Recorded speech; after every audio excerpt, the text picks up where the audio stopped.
नमस्कार, सीएनबीसी आवाज Motilal Oswal live studio में आप सभी का स्वागत है। आप देख रहे हैं खिलाड़ी नंबर 1। मैं हूं आपके साथ श्रेया ठाकुर। देखिए, हफ्ते का पहला कारोबारी दिन निफ्टी एट डे लो 22,556 के लेवल पर निफ्टी कारोबार कर रहा है। 1% से ज्यादा की गिरावट के साथ पेन दिख रहा है मार्केट में। बैंक निफ्टी रखी स्क्रीन पर, वहां पे भी आपको 400 अंकों से ज्यादा की, इनफैक्ट देखिएगा 500-600 अंक के करीब अभी गिरावट आ गई है।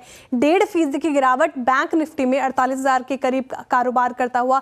मिड कैप देखिए 1.5% की गिरावट के साथ 49,856 के लेवल पर कारोबार कर रहा है। मुझे लगता है यहाँ पे नंबर गलत आ रहा है, ठीक है। स्मॉल कैप देखिए 1.5% की गिरावट स्मॉल कैप में, और यहाँ पे भी इसमें गिरावट देखने को मिल रही है। चलिए एक बार रख देते हैं कंट्रीब्यूशन प्लेट हमारी स्क्रीन पे, कौन कौन से वो स्टॉक्स हैं जो ड्रैग कर रहे हैं। एक बार ब्रेथ देख लेते हैं। देखिए गिरने वालों की संख्या, क्योंकि आप जैसे देख रहे हैं स्मॉल कैप और मिड कैप में जिस तरीके से बिकवाली देखने को मिल रही है, 2063 ऐसे स्टॉक्स जो गिरकर कारोबार कर रहे हैं। बढ़ने वालों की संख्या मात्र 518 है। 518 स्टॉक्स में बढ़त देखी जा रही है और गिरने वाले स्टॉक्स की संख्या काफ़ी ज़्यादा है। एक बार रखते हैं कंट्रीब्यूशन प्लेट आपके स्क्रीन पर। देखिए निफ्टी की गिरावट में सबसे ज़्यादा कंट्रीब्यूट कर रहा है HDFC बैंक जैसा heavy weight, ICICI bank, Infosys और रिलायंस। सबसे ज़्यादा कंट्रीब्यूशन HDFC बैंक की तरफ से आता हुआ इस गिरावट में। वहीं कुछ ऐसे स्टॉक्स जो संभालने की कोशिश में लगे हुए हैं, ITC देखिए, महिंद्रा एंड महिंद्रा, आयशर मोटर्स और मारुति सुजुकी कहीं ना कहीं संभालने की कोशिश, लेकिन फिलहाल कुछ होता दिख नहीं रहा। बैंक निफ्टी भी रखते हैं आपके स्क्रीन पर। बैंक निफ्टी के वो कंट्रीब्यूशन प्लेट देखिए, HDFC bank, ICICI bank, SBI, IndusInd bank से नहीं हो पा रहा, ड्रैग कर रहे हैं ये फिलहाल बैंक निफ्टी को। सबसे ज्यादा कंट्रीब्यूट कर रहा है इस गिरावट में HDFC बैंक और ICICI बैंक। इनफैक्ट देखिए दूसरी ओर फेडरल बैंक और कोटक महिंद्रा बैंक कहीं ना कहीं संभालने की कोशिश। तो फिलहाल एक बार मिड कैप भी रखिएगा स्क्रीन पे, साथ ही स्मॉल कैप भी रखिएगा स्क्रीन पे। आंकड़े कुछ गलत आ रहे थे, वो एक बार देख लेते हैं, फिर सीधे चलेंगे हमारे खिलाड़ी नंबर 1 की तरफ और कौन कौन से खिलाड़ी हैं उनसे भी बात करेंगे। देखिए मिड कैप में 1.5% की गिरावट यहाँ पे देखने को मिल रही है, और स्मॉल कैप भी रखिए एक बार स्क्रीन पे। वहाँ पे 208 अंकों की गिरावट। तो स्मॉल कैप और मिड कैप में आज भी बिकवाली देखने को मिल रही है। ब्रेथ खराब है मार्केट, पहले कारोबारी सत्र में ही मार्केट में ये रुझान देखने को मिल सकता है। चलिए अब हमारे खिलाड़ी की तरफ चलते हैं, और इस हफ्ते जो रहेंगे हमारे साथ वो पिछले 3 हफ्ते की विजेताओं के बीच में होगा मुकाबला। मुकाबले के लिए हमारे साथ है सैमको सिक्योरिटीज के ओम मेहरा जी, wavestrategy.com के आशीष कयाल जी, इक्विनॉक्स रिसर्च के पंकज रांदर जी, ये 3 हफ्ते के विजेता हैं। और आशीष कयाल जी ने पिछले वीक देखिएगा तो 11% का रिटर्न दिया था इनके पोर्टफोलियो ने। ओम मेहरा ने 21% का रिटर्न जनरेट किया था। वहीं पंकज रांदर ने 10% से ज़्यादा का रिटर्न इनके पोर्टफोलियो में देखा गया था। तो महामुकाबला 3 बड़े विजेताओं के बीच में होने वाला है इस वक्त। आप तीनों को ही सुप्रभात, और एक बार फिर से बहुत बहुत स्वागत है आपका CNBC आवाज़ पर। एक बार मैं सबसे एक बार रिएक्शन जानना चाहूँगी, कैसा लग रहा है आपको विजेताओं के बीच में टक्कर? आशीष जी बताइए। देखिए बहुत ही इंटरेस्टिंग वीक होने वाला है, और जिस हिसाब से सारे विजेता है साथ में, मजा आएगा ये वीक में। और मार्केट भी चैलेंजिंग है वैसे देखते हुए, तो बहुत ही इंटरेस्टिंग टक्कर होगी, क्योंकि मार्केट चैलेंजिंग है और सभी विजेता साथ में है। तो देखते हैं कैसे आगे बढ़ते हैं। बिल्कुल, मार्केट चैलेंजिंग है और आप तीनों ही इसमें माहिर हैं, तो बहुत ही एक्साइटेड हूँ मैं भी इस शो को होस्ट करने के लिए। जिस तरीके से पिक्स आएंगे आपकी तरफ से, और मुझे पूरी उम्मीद है कि दर्शक भी इस शो को उतने ही दिलचस्प तरीके से देखते हैं, इंतजार करते हैं। चलिए इसी के साथ शुरुआत करते हैं अब महामुकाबले की। और पंकज जी आप बताइए, मार्केट को कैसे देख रहे हैं? जिस तरीके से बिकवाली पहले दिन ही हावी होती है हमें नजर आ रही है, कैसे प्ले करें इस मार्केट को? जी गुड मॉर्निंग श्रेया जी। श्रेया जी, लास्ट वीक में अपनी बात हो रही थी, 27 जनवरी की जो लो था उसको बाइसेक्ट करके बहुत सिग्निफिकेंटली निफ्टी अभी ड्रैग कर रहा है। पहले से मेरा यही मानना है कि इंडाइसेस पॉइंट ऑफ व्यू से काफ़ी वीकनेस परसिस्ट होती हुई नज़र आ रही है। यहाँ पे स्टॉक स्पेसिफिक एक्शन रहेगा, वो भी चुनिंदा फार्मा सेक्टर्स के अंदर कुछ अच्छा खासा मोमेंटम दिख रहा है। ओवरऑल जो ब्रीथ है वो निगेटिव दिख रही है। Bank Nifty brutal sell off में दिख रहा है दोबारा। निचली लेवल पर कहीं पे भी रॉक बॉटम है, बॉटम फिनिशिंग की जो हैबिट है उसको थोड़ा चेंज करना होगा, और ट्रेंड को फॉलो करना मेरे हिसाब से ज़्यादा बेहतर होगा। तो फिलहाल ये रणनीति निफ्टी और बैंक निफ्टी में देखिए स्ट्रेंथ तो नज़र नहीं आ रही है बाजार में। काउंटर स्पेसिफिक मूव और स्टॉक स्पेसिफिक मूव अपनाकर चले। बताइए आशीष जी, आप कैसे देख रहे हैं इस मार्केट को? क्या अप्रोच आपकी तरफ से आती हुई? देखिए ओवरऑल बाजार में कमजोरी है। आज के दिन गैप डाउन हुआ है, और अगर देखेंगे तो 22,750 का जो लेवल है, 22,720 का बहुत बार प्रोटेक्ट किया था मार्केट ने, और निफ्टी ने डायरेक्टली गैप डाउन करके फिलहाल आवरली कैंडल भी क्लोज कर दी उसके नीचे। तो ओवरऑल रुझान तो सेल ऑन राइज का है और ऐसे में जो मेजर ड्रैगर है वो मेरे ख्याल से बैंक निफ्टी में रह सकता है। और ऐसे में चलते हुए लेकिन चुनिंदा स्टॉक्स है जहां पर अभी भी थोड़ी सी बाइंग शायद इमर्ज हो सकती है, लेकिन इंपॉर्टेंट ये रहेगा कि जिसमें भी प्रॉफिट मिल रहा है उसे बांध के चलना है और स्टॉप लॉस थोड़ा सा नजदीक रखना है जिससे ज्यादा लॉस ना हो पाए। तो ये मार्केट में मैं थोड़ा सा बाई साइड जाऊंगा क्योंकि यहाँ से एक पुल बैक आने की गुंजाइश है, लेकिन पुल बैक मैं ट्रेंड रिवर्सल नहीं कैच कर रहा, मेरा व्यू बेरिश ही है। नीचे में मेरे ख्याल से निफ्टी करीबन 22,400 के आंकड़े तक जा सकता है। तो सेल ऑन राइज का मार्केट है फिलहाल, 22,400 के लेवल्स के लिए निफ्टी देखा जा सकता है। ऊपर में जो मेजर हर्डल है अभी 22,725 है, जो प्रीवियस सपोर्ट था वो अभी हर्डल की तरह काम करेगा, लेकिन चुनिंदा स्टॉक्स में शायद बाइंग अपॉर्चुनिटी मिलेगी, तो मैं एक बार बाई स्टॉक्स देना चाहूंगा। तो फिलहाल व्यू तो बेरिश ही है, 22,400 तक निफ्टी दिखा सकता है, ये कहना है आशीष जी का, लेकिन कुछ काउंटर स्पेसिफिक मूव रह सकता है। ओम जी आप बताइए, आप कैसे प्ले कर रहे हैं इस मार्केट को, क्या अप्रोच आपकी तरफ से? जी गुड मॉर्निंग सर जी, और गुड मॉर्निंग सभी को। ऑब्वियसली यहाँ पे निफ्टी जो ब्रेड दिख रहा है हमें काफी नेगेटिव साइड में दिख रहा है, और ये 5वीं कंसेक्यूटिव मंथ है जहाँ पे निफ्टी नेगेटिव साइड में क्लोज होने के लिए जा रहा है। तो ये एंडिंग वीक काफी क्रूशियल रहने वाला है। ऑल्दो यहाँ शॉर्ट टर्म पुलबैक्स हमें देखने को मिल सकते हैं। बैंक निफ्टी वही ने आज जो उनका जो गैप था क्रिएट था लोअर साइड में, आज उसने फिल किया है। तो इनफैक्ट जो ट्रेंड है वो प्राइमरी नेगेटिव साइड में ही हमें दिखता हुआ नजर आ रहा है, small cap, mid cap and micro caps में। ऑल्दो यहाँ बहुत ज्यादा पेन हमें है। इंडिया विक्स स्टेबल है, बट यहाँ पे इंडिया विक्स अभी बहुत ज्यादा क्रूशियल रोल हमें नहीं देखने को मिल रहा है। But although stock specific action रहेंगे। निफ्टी आईटी आज तो ऑल्दो थोड़ा होल्ड कर रहा था, बट आज उसने भी ट्राई किया, तो निफ्टी ऑब्वियसली वहां पे सेलिंग प्रेशर हमें देखने को मिल सकता है। कुछ एक चुनिंदा स्टॉक स्पेसिफिक हमें देखने को मिल सकता है यहाँ बाइंग साइड के रेंज में। तो स्पेसिफिकली यहाँ पे छोटे दरिया का यहाँ पे हमारा नजरिया ज्यादा रहेगा, ना कि हम ज्यादा कैरी हम नहीं करने वाले हैं। तो छोटे मुनाफे में बांध के हम आगे चलेंगे यहाँ पे। ठीक है, शॉर्ट टर्म के लिहाज से भी इस मार्केट को अप्रोच करने की रणनीति फिलहाल ओम जी सुझा रहे हैं, क्योंकि मार्केट बेरिश ही है फिलहाल। चलिए अब पिक्स का सिलसिला शुरू करते हैं, पंकज जी के साथ शुरुआत करते हैं। पंकज जी आप बताइए क्या पिक कर रहे हैं आप इस बिकवाली में, सेल साइड की ट्रेड या बाय साइड की ट्रेड आपकी तरफ से? मैं पहले तो बाय साइड की ट्रेड में जाना चाहूंगा। श्रेया जी देखिए, ट्रंकेटेड वीक है, बाउंस कभी भी हो सकता है मार्केट, ये पॉसिबिलिटी हम लोग भूलना नहीं चाहिए। और उसी के लिए मेरे जो पहली पिक रहेगी वो रेनबो के ऊपर रहेगी। रेनबो अभी 1343-44 की रेंज में फिलहाल अभी ट्रेड कर रहा है। वॉल्यूम के लिहाज से अगर देखते हैं तो अभी 11 बजे के आसपास ही पिछले 20 दिन का एक्सपोनेंशियल एवरेज अगर वॉल्यूम का देखते हैं तो उसको बाइसेक्ट कर दिया है। मेरे हिसाब से ये स्ट्रॉन्ग रिकवरी की मोड में है। डेफिनेटली इसको बाय करने की सलाह रहेगी। रेनबो का जो स्टॉप लॉस रहेगा वो 1275 का होगा, टारगेट जो होगा 1480 का होगा। रेनबो में फिलहाल खरीदारी की राय, और देखिए अच्छा मूव दिखा रहा है आज के सत्र में, 1% से ज़्यादा तेज होकर कामकाज करता हुआ। 1480 इसका टारगेट, वहीं आप 1275 का स्टॉप लॉस पंकज जी की तरफ से आता हुआ रेनबो में। आशीष जी आप बताइए, आप क्या कर रहे हैं पिक इस सत्र में के लिए? वेंसडे बाजार बंद है जैसा कि बताया पंकज जी ने, शिवरात्रि के मौके पर छोटा हफ्ता, कैसे कौन सा पिक आपकी तरफ से आता हुआ? देखिए मेरा भी बाय साइड पे एक्चुअली रेनबो पे था, लेकिन पंकज जी ने वो चुरा लिया स्टॉक में से।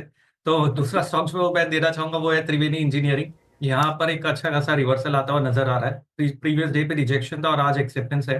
वॉल्यूम्स पिकअप जबरदस्त हो रहे, तो त्रिवेणी इंजीनियरिंग पे बाय की राय होगी। यहाँ पे स्टॉप लॉस लगाना होगा 380 का, और टारगेट देख सकते हैं 430 का। 430 का।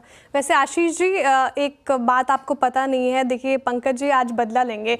पिछले वीक 2 बार इनके साथ ऐसा हुआ, इनका स्टॉक चुराया गया रूपक जी ने, हालांकि कैसे चुराया तो क्या खैर, लेकिन रूपक जी ने इनका पिक ले लिया, बीएससी और जोमेटो पे था। तो आज इस वीक लग रहा है पंकज जी इस रिवेंज मोड में और पिक्स चुराएंगे। खैर आशीष जी की तरफ से त्रिवेणी इंजीनियरिंग बाय साइड की ट्रेड आती हुई, 380 का स्टॉप लॉस और 430 यहाँ पे टारगेट इन्होंने बताया है। चलिए ओम जी आप बता दीजिए आपका पिक क्या होगा, बाय साइड या सेल साइड? जी यहाँ पे बाय साइड में रहेगा।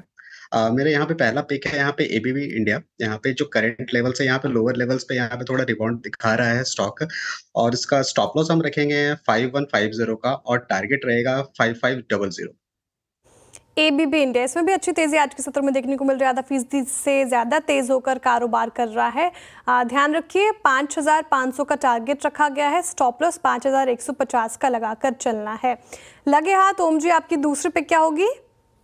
जी, मेरी दूसरी पिक रहेगी यहाँ पे ऑरो फार्मा के ऊपर। ऑरो फार्मा ऑल्दो थोड़ा फार्मा सेक्टर यहाँ पे थोड़ा रेजिलियंस शो कर रहा है, तो ऑरो फार्मा करंट लेवल के भाव से 1114 से यहाँ पे बाय कर सकते हैं। इसका स्टॉप लॉस रखें 1090 का, और टारगेट रहेगा 1170।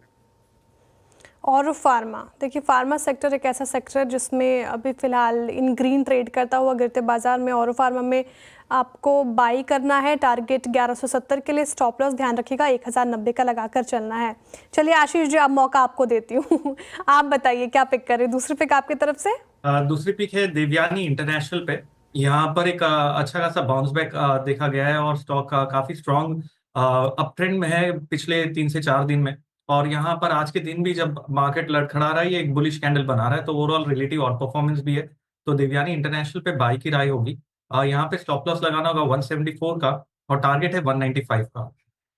दिव्यानी इंटरनेशनल बाई साइड की ट्रेड आशीष जी की दूसरी भी आती हुई, और देखिए 195 का टारगेट, स्टॉप लॉस 174 का। अच्छी तेजी देखने को मिल रही है स्टॉक में आज भी। चलिए आप पंकज जी आप बता दीजिए आपकी दूसरी पिक। इंडिया के ऊपर मेरी बाय की सलाह रहेगी 692-93 की रेंज में। एक बार दोबारा ऐसा दोहराएंगे इंडिया अभी फिलहाल ट्रेड कर रहा है। जी जी, ऐसा ही इंडिया पंकज जी। ऐसा ही इंडिया, ठीक है। 692.80 के आसपास अभी फिलहाल ट्रेड कर रहा है। बुलिश एंगल्फिंग का एक पैटर्न डेवलप होते हुए नजर आ रहा है। एवरेज के लिहाज से अगर हम लोग देखते हैं, वॉल्यूम के एवरेज के लिहाज से, तो पिछले 20 दिन के एवरेज को लगभग लगभग 11 के आसपास ही इसने एक बाइसेक्ट कर दिया है। तो मेरे ख्याल से एक स्ट्रॉन्ग कैंडिडेट है। स्टॉप लॉस थोड़ा सा नीचे लगाना होगा 650 का, और टारगेट जो रहेगा वो 755 का रहेगा। असाही इंडिया डे हाई के लेवल पर कारोबार कर रहा है 692 के लेवल पर। ये बाई साइड की ट्रेड पंकज जी की भी तरफ से आती हुई, देखिए 650 का आपको लगाना है। अच्छा 550 का लगाना है आपको स्टॉप लॉस, वही टारगेट देखिए 755 का लगाकर चलें फिलहाल इस पर्टिकुलर काउंटर में। पंकज जी लगे हाथ, अब तीसरी पिक भी आप बता दीजिए अपनी। श्रेया जी, एंजल वन के ऊपर बिकवाली की सलाह रहेगी। 2267 की रेंज में ये फ्यूचर्स के अंदर फिलहाल ट्रेड कर रहा है। कैश के रेट्स लेते हैं हम लोग, इसलिए 2270 की रेंज में इसमें सेल करने की सलाह रहेगी। मुझे लगता है कि ये 4% के आसपास ऑलरेडी टूट चुका है और दिन के अंदर काफी वीकनेस यहाँ पे देखने मिल रही है। मेरे ख्याल से इसका जो स्टॉप लॉस होना चाहिए वो 2320 रुपए का स्टॉप लॉस रखे। टारगेट जो है वो 2180 रुपए तक के इसके अंदर आ सकते हैं। एंजल वन बिकवाली की राय पंकज जी की तीसरी पिक, तो दो बाई साइड की ट्रेड, तीसरी बिकवाली की राय आई है। नीचे का जो टारगेट है वो 2320 का है, स्टॉप लॉस ध्यान रखिएगा आपको 2180 का लगाकर चलना है। तो फिलहाल ये पिक पंकज जी की तरफ से। आशीष जी आपकी तीसरी पिक क्या होगी? देखिए मेरी तीसरी पिक है जिलेट में। यहाँ पर एक अच्छा खासा कंसोलिडेशन होके वापस से एक ब्रेकआउट आता हुआ नजर आ रहा है, तो जिलेट में बाई की राय होगी। थोड़ा सा डिफेंसिव स्पेस भी है, तो गुंजाइश है कि एफएमसीजी में बाइंग इमर्ज हो सके। जिलेट में लॉन्ग पोजीशंस क्रिएट की जा सकती है। टारगेट है 9350 का और स्टॉप लॉस लगाना होगा 8315 लेवल्स का। जिलेट देखिए अच्छी तेजी, इसमें 4% से ज्यादा तेज होकर कारोबार कर रहा है। बाई साइड की ट्रेड तीसरे पिक आशीष जी की तरफ से आते हुए 9350 का रखे टारगेट, स्टॉप लॉस रखे 8315 का। चलिए इसी के साथ ओम जी अब आपकी तीसरी पिक भी ले लेते हैं। ओम जी बताइए क्या पिक कर रहे हैं आप? तीसरा पिक क्या होगा आपका? जी, तीसरा पिक भी मेरा यहाँ पे बाई साइड में होगा। यहाँ पे कैंपस फुटवेयर के यहाँ पे स्टॉक हमने चूज किया है और 281.8 के आसपास यहाँ पे ट्रेड कर रहा है। काफी अच्छा कंसोलिडेशन के बाद एक स्टॉक मूविंग एवरेज 9 और 20 के ऊपर यहाँ सस्टेन करा है, तो एक्सपेक्टेड है थोड़ा सा जो मूवमेंट अपनी ये कैरी कर सकता है। तो इसका टारगेट रहेगा 298 का और स्टॉप लॉस रखेंगे हम इसका 275 का। कैंपस एक्टिववेयर देखिए इसमें अच्छी तेजी, निचले स्तर उससे अच्छा मूव दिखाया है इसने। 298 का टारगेट लेकर चलें, वही स्टॉप लॉस 275 का मेंटेन करें। ओम जी की भी तीसरी पिक हो गई पूरी। तो चलिए खिलाड़ी नंबर 1 के लिए अभी पिक्स तो हो गई है पूरी। इसी के साथ एक ब्रेक के लिए रुकते हैं, ब्रेक के बाद फिर हाजिर होते हैं थोड़ी देर में। आप देखते हुए सिंपली सी आवाज। भारत से बहुत आशाएं हैं।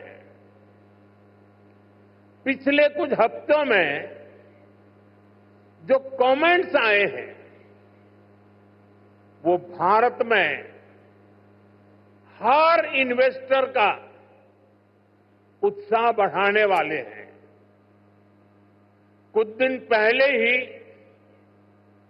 वर्ल्ड बैंक ने कहा है भारत आने वाले सालों में ऐसे ही दुनिया की फास्टेस्ट ग्रोइंग इकोनॉमी बना रहेगा। ओईसीडी के एक अहम रिप्रेजेंटेटिव का कहना है, future of the world is in India. कुछ ही दिन पहले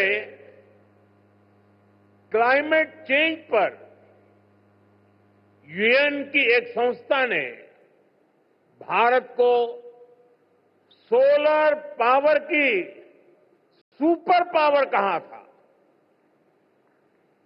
इस संस्था ने ये भी कहा कि जहां कई देश सिर्फ बातें करते हैं, वहीं भारत नतीजे ला करके दिखाता है। हाल ही में एक रिपोर्ट आई है, इसमें बताया गया है कि ग्लोबल एरोस्पेस फर्म्स के लिए कैसे भारत एक बेहतरीन सप्लाई चेन के रूप में उभर रहा है। ग्लोबल सप्लाई चेन चैलेंजेस का जवाब वो भारत में देख रहे हैं। मैं ऐसे कई एग्जाम्पल यहां कोट कर सकता हूं जो भारत पर दुनिया के कॉन्फिडेंस को दर्शाते हैं। ये कॉन्फिडेंस भारत के हर राज्य का भी कॉन्फिडेंस बढ़ा रहा है।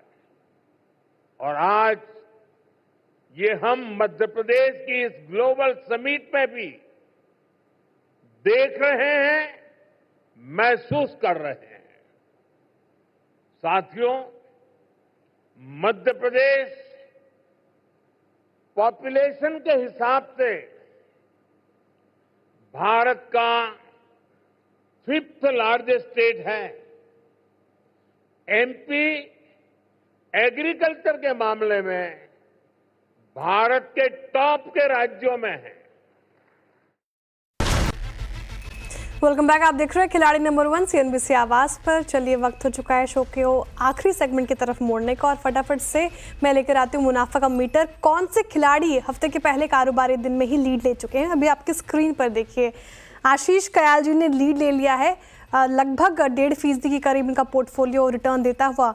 वहीं दूसरे पायदान पर ओम मेहरा जी है, इनका भी पोर्टफोलियो 0.5% के करीब पॉजिटिव रिटर्न देता हुआ। पंकज आंदर्दी थोड़े से भी डाउन साइड पे कामकाज करते हुए इनका पोर्टफोलियो नेगेटिव 4.5% का रिटर्न देता हुआ। लेकिन चलिए, तो शुरुआत हुई है इस वीक की।